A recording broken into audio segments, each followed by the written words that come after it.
Housing. Everyone's talking about housing, affordable housing, accessible housing.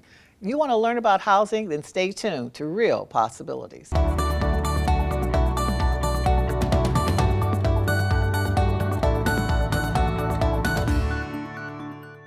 Today we are talking about housing. We hear so much about affordable, accessible housing in the state of Michigan. People can't afford it. They want to sell their homes. They want to downsize. The children are out of college or have moved away.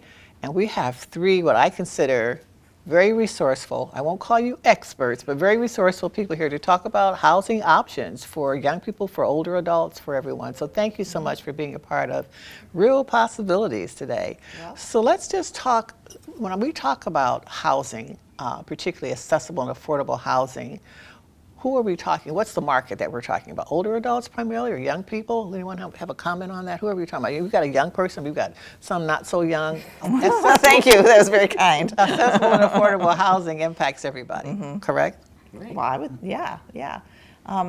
You know, I think that I see more and more people moving at an older and older age and trying to live longer in their current homes, which might be a good thing, might not necessarily be great, but they tend to be making the transition later in life. You know, that's interesting. It's a dear, dear friend of mine, Dr. Olga Holden, she won't mind me saying that, will be turning 90, and she's got a beautiful home in Langsburg on the lake, and she's looking at moving again. This is probably her fourth or fifth move, moving again. So people are moving at all ages. Yes. And actually, she's looked at your facility. I was going to say, I've met Olga. Yes, yeah. I think she's moving into your facility. And so talk a little bit about what Bertram has to offer. Well, Bertram Hills is what's called a continuum of care retirement community. We're the only CCRC in the greater Lansing area. The closest ones would be in CCRC, Continuum of Care Retirement Community. What that means is we offer everything from independent living to skilled nursing. And what makes the most unique offering here is an entrance deposit community, which is very attractive in larger retirement communities around the country. If you have any friends who live in the villages down in Florida, or if you've heard about those big retirement communities in Arizona and Florida, they're generally an entrance deposit community.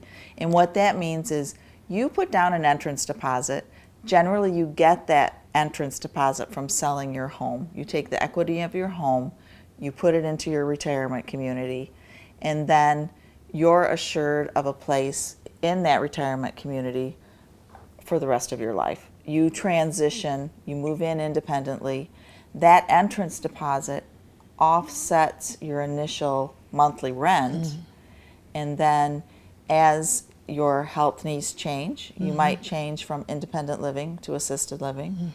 There might be one spouse who has greater care needs, might live in memory care, while the other spouse lives in the nice big independent living apartment.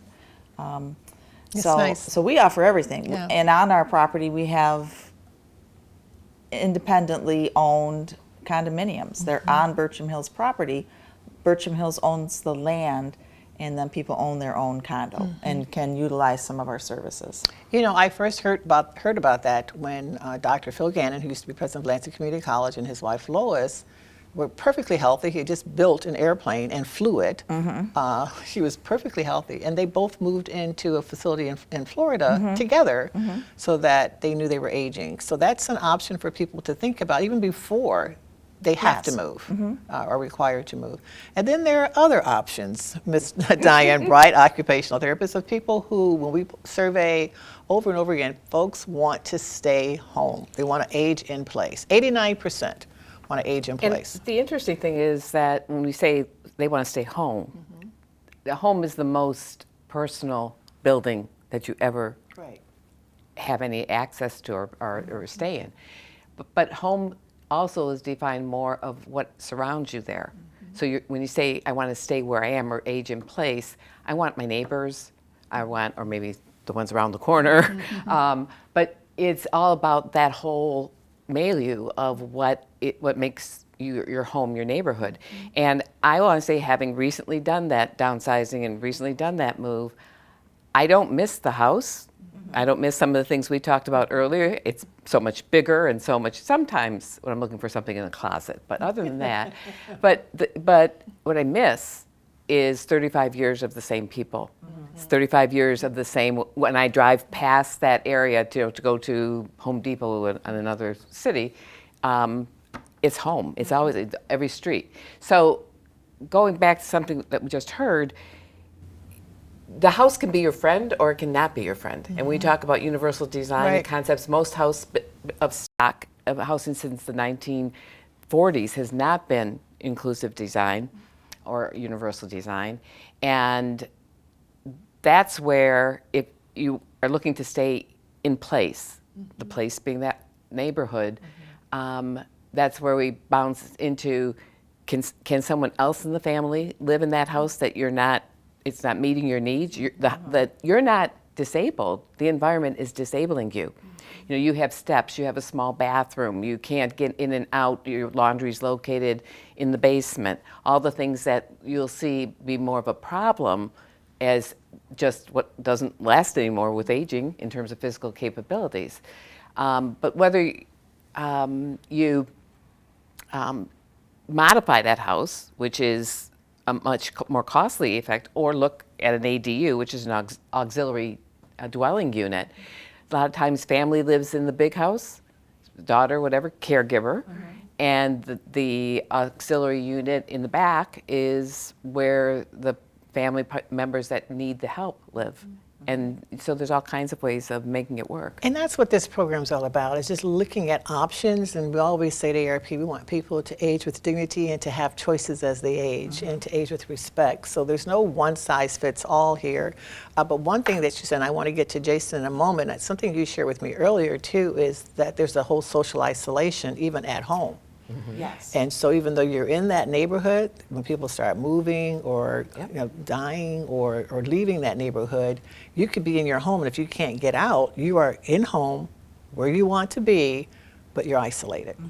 And so that's another consideration, and there's some options for people if they're in a different kind of neighborhood to walk down to a dining hall or to walk down and see other people. So a lot to consider. And you mentioned assisted dwelling units. So we have our in-house expert here, and my buddy in Fix All Things. I call him Mr. Google because he knows everything and fixes everything, and he's wonderful. Jason Lukowski, who is our Associate State Director for Advocacy. And you just had a major, or we, I should say, just had a major win with an ADU right here in the city of Lansing, an auxiliary dwelling unit.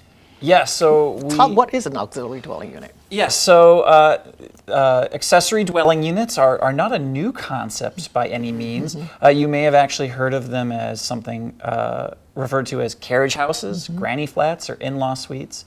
In essence, it's a self-contained home or apartment that is separate from the principal residence, but it offers all of the amenities of the principal residence. So a bathroom, a bedroom, and a kitchen or kitchenette. ADUs are, the big beauty of them is that they provide flexibility in that they can be built into existing neighborhoods and increase density. So you get that benefit of staying in your community, in your neighborhood, while going to a smaller space. They are an accessible and affordable option for all ages. For young families, it's a starter home. For families kind of in the thick of it, it allows them to live together as a family while still apart. And then for older adults, it gives them options like moving into the smaller space and having a relative or a caregiver in the larger, or potentially just renting out the larger residence as a way to generate additional income in retirement. What's the downsize for a neighborhood? If someone's looking at auxiliary assisted dwelling units, what's the downside? Because I've heard that, first off, you got to have the land, you got to have space to be able to build that, and then sometimes the neighbors may or may not be as amenable to having that type of facility in their neighborhood. The Right? two biggest considerations that you need to look at for an accessory dwelling unit are going to be cost. They are less costly than a full single-family residence, but they're still going to be more costly than other forms of housing. And the second is whether or not they're even allowed within your community. In the state of Michigan, we don't have a statewide accessory dwelling unit law, which means that each community is going to have their own zoning ordinances that determine whether or not you're able to have this type of housing. And then there are intricacies of, can the ADU be attached to the main structure? Does it have to be detached? And then you have things like setbacks, how far it has to be from a property line, how much of the backyard it can take up in terms of percentage of space. So there are a lot of considerations, and often these are custom designed, which has the benefit that they then fit in very discreetly in a neighborhood, but there's also then that cost associated with that. And I mean, everything has some cost associated with it, whether it's going to some transitional housing, ADU, or even retrofitting your own home. So people need to start planning earlier. Everyone thinks it's not going to happen to me, it's not going to be me. But they need to start thinking if it's not you, it's going to be someone you love. And so still plan whether it's you or someone else. What would you suggest people do as they're thinking about aging and thinking about housing? What's some of the first 2 or 3 steps they should take? I would think that the best thing you can do is to be aware of those options, you know, and go visit an all-inclusive, I would call, home environment. Look at first that auxiliary dwelling unit sounds great to me, but my city doesn't allow them yet. I had to get to this. Get Jason into your city. We already talked. But I think that you just have to do a lot more research, a lot of these kind of things, because you're not aware of it until you're in it, the thick of it, and then it's crazy. So know what those options are, and then especially if you have 2 people, one of you might like something better than the other. Right. And you know, we talk about older adults because we're AARP and that's who we serve, but people with disabilities, people who with young children, many times the stairs could be an issue even for a young family, a young mother with 2 or 3 children in their stairs, or wider grip bars in the restroom, grip bars in the bathroom, or wider doorways. That really benefits everyone, which gets us into the universal housing design a little bit. Tell us about how you manage that at Bertram. What's if someone has a need for additional help? Well, we offer assistance in assisted living, obviously. In the independent living, there are different levels of accessibility when Stonebriar was built. The interesting thing is that a lot of people who need assistance or may need assistance don't want their home to look like they need assistance. You know, they'll look and they say, this looks too clinical. I don't want this, you know. So we try to build the building so that it can be modified easily. A certain percentage need to be accessible, move-in ready. Things like not only wider doors, but a larger space next to the door. Because you not only have to get a wheelchair through the door, but you need to be able to get beside the door so that you can reach and open the door. Some of our apartments have automated doors with remote control. So you can pull up, push the button, and your door will automatically open. But not everybody wants their apartment to look like that from the outside. When you're building it, make sure that there are struts that are already there so that after you move in, when you develop a need for grab bars, it's easier to put the grab bars in. And that's probably something that people can do at a very early age. I mean, if you're a 30-something person and you're building a home, you could make sure that there are struts in the bathroom so that if you want to live there for the rest of your life, you can add them easier. And that's one of the perceptions we are trying so hard to get over, that it's not just an older adult thing. It just makes good sense for everybody. I mean, this is your lane. This is what you've taught on this. You've done all kinds of programming all over the country, quite frankly, on how to retrofit a home. Talk a little bit more about that, would you please, Diane? Sure. You might be sorry. I said a little bit more. A little bit more. I heard that. I guess design for all inclusive design is more of what I'm out there about saying, and what it's more about, and that's that you're not designing to be clinical. A clinical place would be, but your home is, again, your most precious building, your most personal space, and a lot of it has to do with making. Form follows function is the mantra of design. So what is it you're going to do in that space? So you're talking about an ADU even having a kitchenette or a kitchen. Distinguishable difference being that you're not using the appliances that you would be using in a kitchen that you would be using in a kitchenette. You might have a microwave, you might have shelving, a sink, but nothing that has to do with other space needs or the space needs you're talking about. So you got to know what you want, you know, what's important to you. The biggest things, steps are our final frontier. Whether you're entering in every aspect of mobility as a human being, from 2 years old to 200 years old, you either end of the spectrum, stairs are a problem. More visits to the emergency room are recorded because somebody's been injured using stairs. So we have to look at a accessible entry, meaning accessible to all, not necessarily a wheelchair, but if it's good for a wheelchair, if you design for the most, it works for the most. So doorways that have lever handles or are automatically opening, and at least one entrance that has a space where you could get in without using those steps, whether you use wheels or walker. More adults that are aging use walkers than use wheelchairs. And if you can't get in, you can get in through the doorway, but if you are in a bathroom and you don't have the space to turn around with that walker, you can't close the door and have your privacy. So those kind of things are the most important, is the size of the space in front of a door, the door, how it's located, and what you're putting in there. Sometimes it's that silly toilet that stops somebody from using the bathtub because it's placed right next to it. So I would, suggest that, well, AARP has phenomenal information regarding inclusive design, universal design, and actually workbooks, and you can go through your own house and check it, see what, I got 80% of these things here. I might want to think about this now. And all I can say is, if you're going to retrofit, you're talking building expenses. If you're going to build, you're talking business expenses. So look at what you're going to get your biggest bang for the buck. Right, and do a little bit at a time. Right. Yes. And start early, right? You don't have start to early. wait. Yeah, just do a little bit at a time. Well, no steps, and I can apply this to myself again.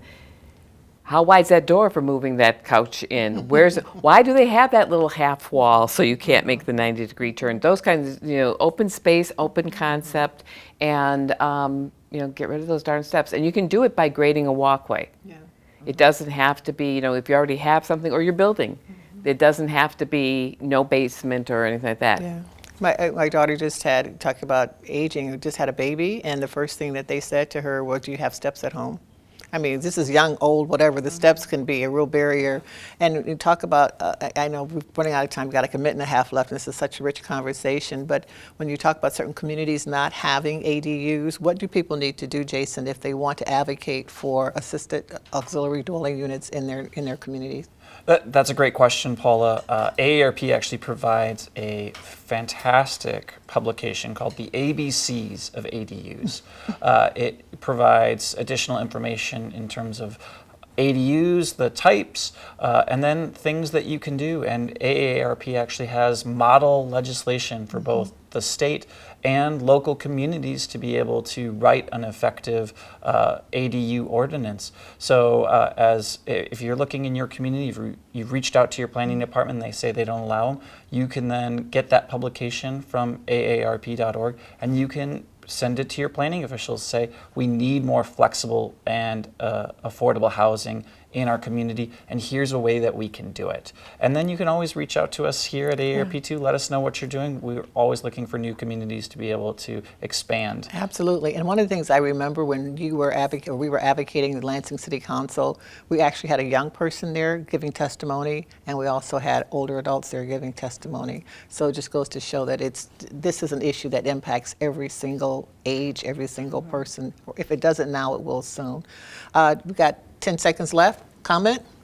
I just want to say start planning early. If you Yes. have to have a list of your finances to know whether you've got the money to modify your Yep. home, it might make the cost of moving seem lower if you figured out how much it would cost to modify your home. Great information here. Thank you so much. Thank you, thank you, thank you. And thank you for listening to AARP Real Possibilities. CATA's regional mobility solutions can help seniors seize the day. Hear what our riders and community leaders have to say about the value CATA brings to the lives of aging adults. My name is Louis Schnabelrausch. I'm 91, going on 92 years old. I have to depend on CATA a lot because I quit driving about 5 years ago. And it's a godsend for me.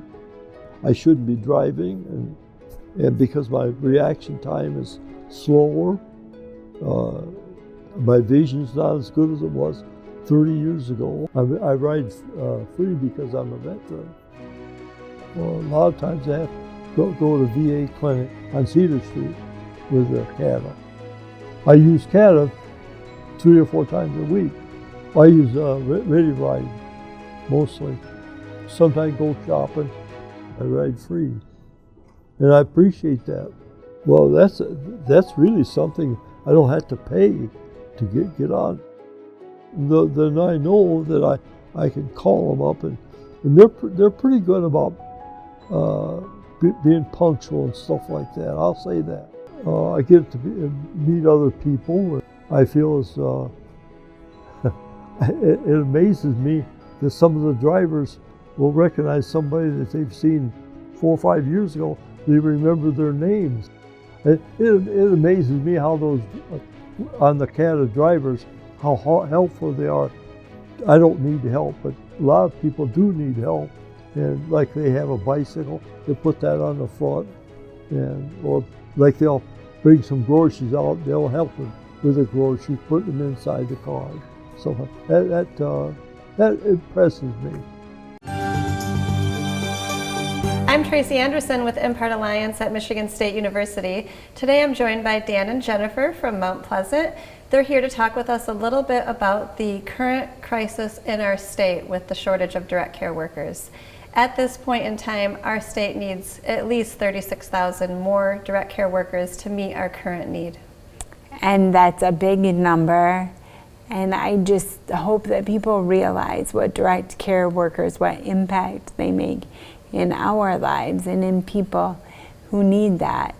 And just, I can continue to contribute to society, to my local economy, my quality of life is better, and I'm sure you feel the same way. I think having direct care workers allows Jennifer, because she could live in an assisted living home, and it's just like to be able to live in your own home and contribute to the community, and I think then that's, spending money and buying things and just the economy of that alone. So that just saves the state money and provides greater resources for the community.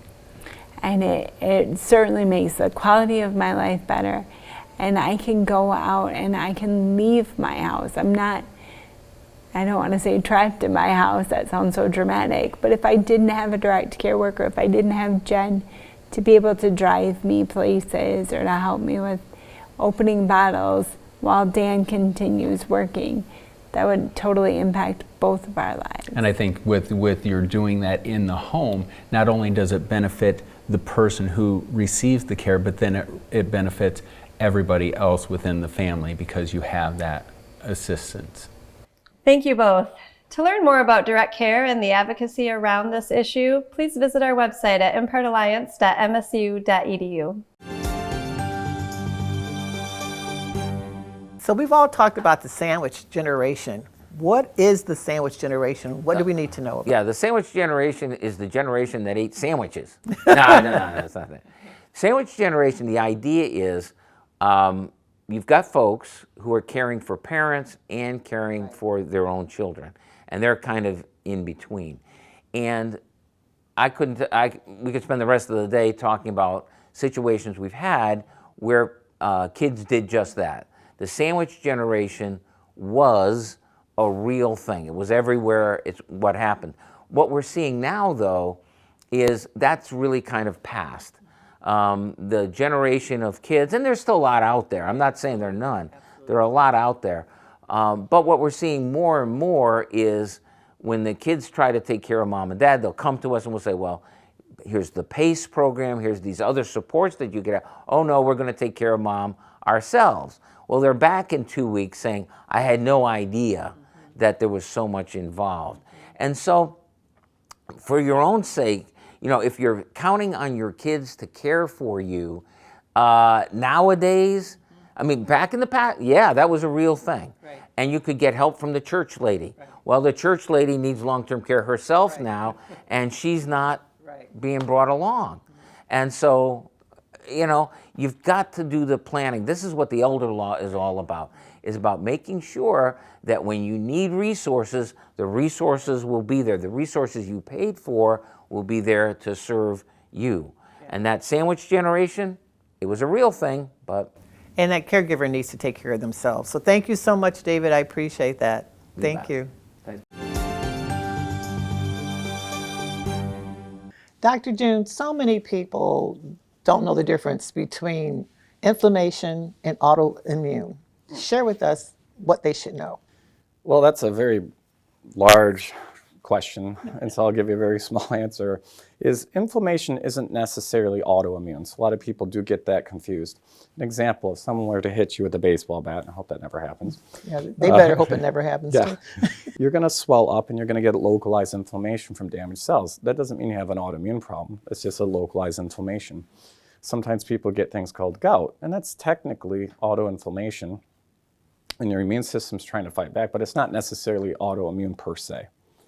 Now, autoimmune can be a huge variety of things. Most people are aware of lupus or rheumatoid arthritis or psoriatic arthritis. Those are autoimmune mediated diseases where your immune system is attacking your body. So that doesn't mean that inflammation can't be a part of it, but just because something's inflammatory doesn't not necessarily mean it's autoimmune. And just because it's autoimmune doesn't always mean it's inflammatory. And so what should you do if you're not sure? Do you need to see a doctor regardless? Start with your primary care, and if you really are convinced you have an inflammatory or an autoimmune problem, see a rheumatologist or an immunologist. And they'll do the workup and see if you indeed have an autoimmune or an inflammatory condition and what to do about it. And you mentioned gout, you mentioned the baseball bat. Will they be able to distinguish exactly what's going on and what's caused it, or just identify it? Well, I'd love to say we always and exactly anything. The answer is that they're going to give it the best try they can to try to answer what's going on. We live in a time, though, where rheumatoid arthritis, and to a lesser extent lupus, are pretty obvious when you have the full-blown symptoms, but a lot of this flies under the radar because not everything's read the textbook. Right. So sometimes you get unusual presentations of these fairly rare diseases, and that's when they really have to do blood work and over time and different types of radiology to try to figure out really what the diagnosis is. It's not easy. And there you have it. Thank you, Dr. June. Appreciate it. There's a lot of information that was shared today, and hopefully there was news that you can use. Please share this information with others. Thanks for watching Real Possibilities.